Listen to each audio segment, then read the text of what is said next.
did you come to decide that you will use journaling to bring out the backstory?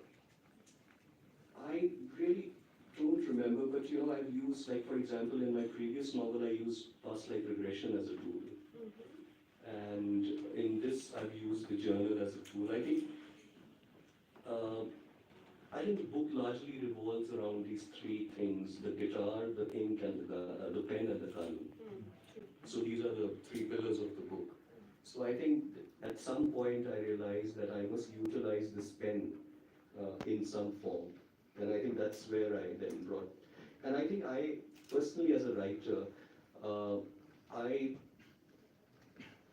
I can write these letters or these journals much better than a story. So I think maybe I play to my strength there. I think, yes, maybe that's your training as a journalist also may have impacted that. But it's a very well used tool, I must say, because it is a journal. And what made me continue to read it was that there were some lines which were scratched out. So the scratched out lines became really, really important to understand the novel and of course to complete it, because when it comes out in the end, it is, oh, okay. You have that, all right, now I finally know what happened. And it's a disastrous truth, really. But that brings out the beauty of Shabnam's character. I thought she was wonderful. And she sort of breaks the myth of people who are beautiful being self-centered. She really breaks that myth. And she's so empathic to have a model of her caliber, of her reach, and then to see the empathy that she brings out as a woman, as a lover, that was really endearing in the novel. So I read that you did meet a model who introduced you to the modeling world, but more than that, what else? What else went into her character? Well, first of all, if you get to see the movie, Shabnam might not be the same. They've been trying to challenge. She needs to be more grey. She has to have more grit. She can't be all endearing. She is, yeah, she is. So, unusually. I don't know how I ended up using. I think the basically the model part comes where she's stopped, where she's beaten up when her father's been, and she's told that you will not wear jeans because there was this diktat in in the 89, 90s that girls cannot wear jeans or Western, they'll only wear salwar kameez. I think so. She wants to kind of stand up to that patriarchal thought. Yeah. And that's how she builds. So that's how why the model, as a reaction. That's why I didn't make her a pilot or anything else. So I took her to the other extreme. You did. And yes, there was this. It's mentioned Miss Navneet Dhillon. She was Miss India in 2012, and I was judging that show. So then I contacted her. I said that I need your help for this thing, and then she actually really helped me. She took me around Bombay, and Mark Robinson also joined me.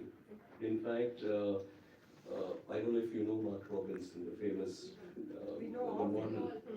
Yes, and in fact, the part where Shabnam is in a disco, and a designer comes and tells her that you will be a model. That actually has Mark's story. Some glimpses of his story, which he shared. Okay. Yes. So I met a lot of people, and the places, and so it's interesting. For example, I wrote the word casting couch in modeling. So this Navneet told me, she says, no, there's no casting couch in the fashion industry. It's because largely it's the other way around.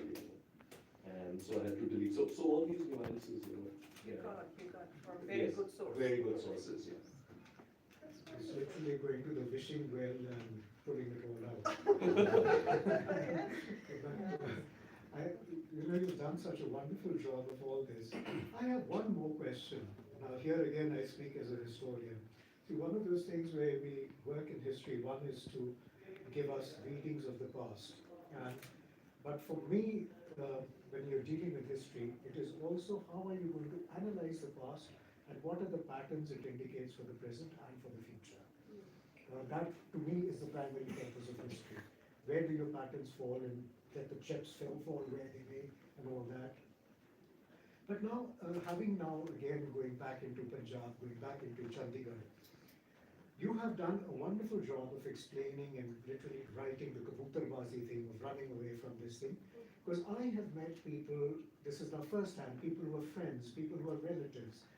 They have these wonderful, beautiful houses in Chandigarh, but nothing to do. So what ends up happening is that half of them hit the bottle when they needn't hit the bottle and hit other things too when they are at it.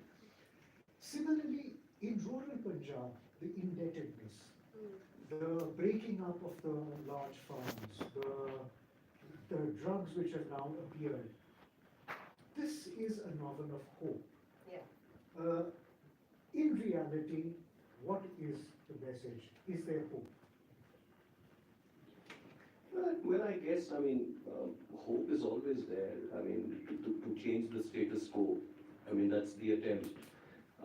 It, even if it's sliding, there's still hope, and if it's improving, obviously, then I think we sometimes I feel that we portray a very dark picture, which is not correct also. And I feel that there's a lot of even the very reason that Punjab came out of it was because it kind of relied itself on hope.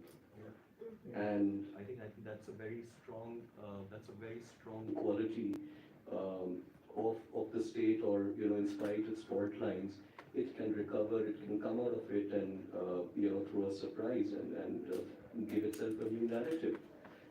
So it pulled itself out of a narrative, and it's thrown itself into another narrative of drugs. But I think, but at the same time, I find the young, and they're very brilliant people. Yes, and they'll just surprise you any day. Absolutely. Absolutely. Thank you for that. Thank you. Yes, we need hope, as I began with that. I just watched Kashmir Files, and it takes you to another side of what we are seeing. So Matthew Arnold famously said that for great work, power of man and power of moment have to come together. So Khushwantji, please tell us, you have the power of man. We are seeing that even as you're talking to us, and that book is evidence of that. But how did the moment in Punjab help you write these books? And not only this one, but all your books. It's very difficult to pinpoint, except that I can go back to my class 10, where I was just about to fail, I think, and my mother was summoned by Brother Burke, and he said, Mrs. Ahluwalia, I'm not sure if your son will pass, but he will write one day. Oh. So, I think it's, if you were to, if I were to, it's a very little incident which actually threw me into this, this game of writing. Is this working? Can you hear me? Yes, coming off and on. So I was into advertising after my mass comm, and I joined my father back at the farm. And for some strange reason, I one day opened up Yahoo. I planted, I'd sown these actually potatoes, and I opened up Yahoo, which used to take about 20 minutes to open. 486, yes. And I checked out the weather forecast, and it said it would rain. So I postponed my sowing season. And I was sitting with this editor of Times of India, having a drink actually, in Delhi. And I said, it is 98. Then I checked the weather forecast. He says, can you write a piece for me? And I wrote a piece for him. And that's how my writing started. And I think then then everything, then I started writing about agriculture. Then he wanted me to start writing for Times of India. And I think then my interest in Punjab, in any case, was so strong that my first book was Sikhs Unlimited. And I thought, so it's after 9/11 when I was writing, and I used to get a lot of these stories for hate crime in the US, where largely Sikhs were being mistaken, And so then I wrote Sikhs Unlimited to write that how the Sikhs have contributed, different in all spheres of the world, of businesses, art, creativity in the countries where they've gone and lived. So that was my first book, and then I guess. Interesting that you should say that. Teachers are prescient, we know that. The Sikh ethos that you talked about in your book, that it is cordial, proud, and secular, I want to come to this word because you have Renee, who by the way is my favorite character in the book. I like her very much. And she says you don't pursue political aspirations through the route of religion. This particular line really brings out, I think, your conviction too. I think these are your words. But would you like to comment on them? I don't know what I was thinking at that moment, but yes, I mean, you don't pursue even, you don't, I mean, in the sense, you don't pursue a government through the lines of religion, for example. I mean, you pursue a government or politics through the lines of governance or politics, not through, so I think that's what I meant, that, that every narrative is just religion everywhere, and we can't come out of this narrative. We can't come out of this progressive narrative. We can't come into this progressive narrative, because this bogs us down so much. Each time we want to come out of it, this religion bogs us down again. It picks up some fault line and then just puts us again into the same loop. Yeah. Yeah, I added something here. This is just a little one-off incidents which this conversation has triggered. Now, I don't know if one of you saw this article, which was carried by the Tribune about interfaith marriages. People who married from different religions into different creeds. So that article actually ended up, the last word was speaking about me. Now, I am a Hindu, married to a Sikh. The odds are that it would have been a love marriage and both families would have opposed it considerably. It wasn't. Ours is an arranged marriage between a Sikh family and a Hindu family. So far, so good. That's all there is to it. Why? That's true. That's very true. Khushwant ji, I was also watching one of your interviews on YouTube, and you talk about the carbon footprint of a book. I found that idea very interesting. Would you like to share with our audience? This is an initiative which I took about a month ago. Actually, so the idea wasn't mine. I mean, it was mine. A friend of mine who I was sitting and having coffee and writing, and he got talking about this. So he asked me this question: do you know how much of a carbon footprint your book would have left or would leave? And he started calculating it with me. He said, okay, you went to London, so many tons of carbon dioxide. You used a laptop, so many hours. You drive to a cafe, so much of carbon emission. The book printing, the paper, then transportation, and suddenly we arrived at a figure that it's almost, we'll need about 800 trees to offset this. And then I contacted the forest department. So initially he suggested that I buy carbon credits to But I said, hold on, let me speak to the forest department. And we calculated that, in forest conditions and all that stuff, we need about 1,500 trees that could offset this. And actually now we want to take this narrative forward with writers and publishers. It's wonderful. That as a writer, maybe if not trees, you can buy carbon credits or be able to be sensitive to this whole idea and approach. Now, I think from the Hoshiarpur Lit Society, I'm very keen to hold a symposium on this and bring in writers and publishers on board. That's very interesting. We have some writers here. Hanojji is here. Karan Singh ji is here. Raja, of course, is writing. Harsh is writing. This was something very interesting for me also, that a book has a large carbon footprint. It has, and I was kind of surprised, the moments where your lights, your bulbs are on, and every activity you do, it's connected with this, yes. That's amazing. So out of the drought menace, we also came to the environment. I think we writers are harming the environment. I would never have thought of it like that. But yeah, sure, even living is like that. So, Raja, would you like to ask something more? Because I was thinking of the Anantapur resolution, and because you write that Renee says she has read it all. How involved were people in this whole process at that time? Would you be able to tell us about it? I think at different stratas of the society, there were different thoughts and different kind of, but I kind of know a lot of people who debated on all these things. I think every household was discussing so many things, every dining table discussion. Whether this was referred to again and again, or I just brought it in to make a point in the book. I don't know, but yes, but I think basically no one knew what was happening. Everyone had a half-baked idea, and people would,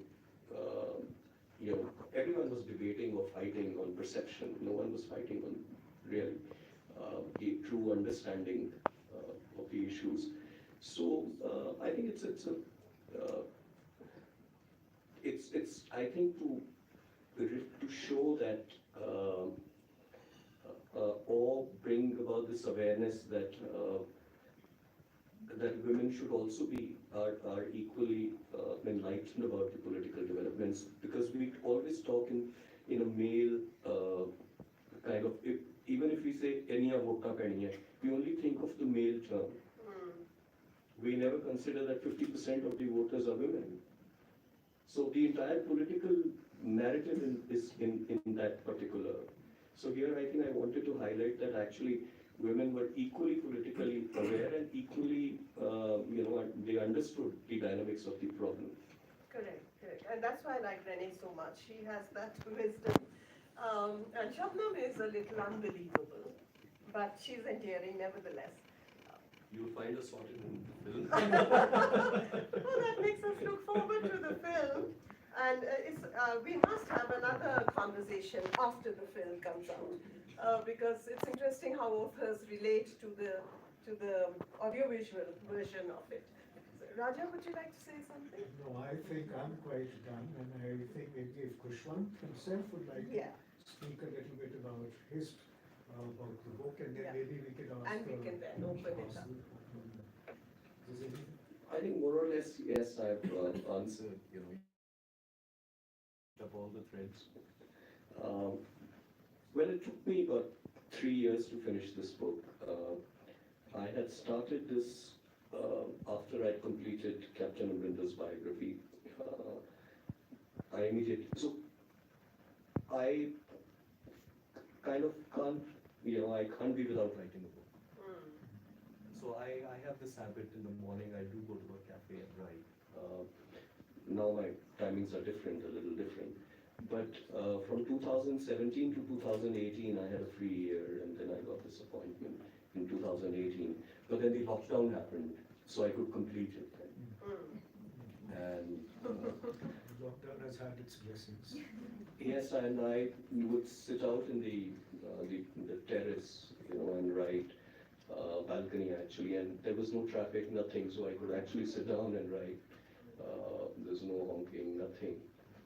And I converted that little balcony into my cafe. So in the morning, yes. And I completed it then I sent it, obviously to the publisher. And then there it is. One of the things that I do is that I write every day. I've completed this already, and I'm already working on my next book. And let's see how and when I complete that. But I need something. Yeah. So this book was a little, it was much lengthier than this. So my editor really, cropped it, and she's this very interesting editor, Shiny Anthony. So she's edited Chetan Bhagat's books also, all the books. So she told me that if you have, so I had a lot of narration in it, narrative, in the sense. So she says that if you have to do this narrative, do a non-fiction. Here, you stick to the storytelling. Yeah. Yeah, Good so, advice. yes, so that's why she, when I got the manuscript, it was like the flood bath. Red. Were you taken aback? Yeah, I said, what will be published? It will be like a pamphlet. So yeah, but I'm happy, she's a professional and she really knew what she was doing. Correct. Yeah. So it reads very well. One last question, and then we'll open it to everybody. When you were working on Fauja Singh and Amrinder Singh, I assume that you got to meet them. Oh yes. Yeah. Oh yes. So how was that? Well, with two extremely different people. Fauja Singh largely had a running career, and the rest of the life was a life of, farmer. And with Fauja Singh, my entire interviews are, based in the streets of London while walking. And the funniest is that we released this book in the House of Lords. And Fauja came there, and everyone was there, and he meets me. He says, "Tenu kite main dekhya lagda hai." I said, "Baba ji, aapa stage pe nahi hai kehna." We spent a lot of time together. So, That's interesting. yeah. And Captain Amrinder's biography was absolutely a lot of research. I had about 100 hours of recording with him. And it was entirely different, very thorough. He's very thorough with his work. And mostly it's over coffee or an odd scotch in the evening, But yeah, very, very different people. But great learnings from both the people. So did Mr. Amrinder Singh lay down rules and say this? Not at all. In fact, it's he never at any point asked me to add or delete anything. In fact, it's very interesting. So our entire debates were on facts and all those things. But no, never. At no point, wherever there is a criticism, critique, or his personal life, he didn't ask me to add or delete anything. It was quite an interesting journey with him, yes. He was very confident about his all right. That's great. So now we are welcome to the audience, asking Khushwantji. Oh, I'm loud enough. I don't know about the others. If there's anything you'd like to ask Arnodji, or comment. or May I? comment? Yes, of course. So I haven't read any of your books yet, but this has inspired me too. But I have a general question as an author. The novels, so when one paints, and I paint, so I'm asking because of that, you start a painting and you don't always finish it because it doesn't work or something happens. As an author, when you do novels, do you sometimes have an idea that goes nowhere, or do you find you can always develop your ideas? I have largely finished a project, but I have one unfinished manuscript.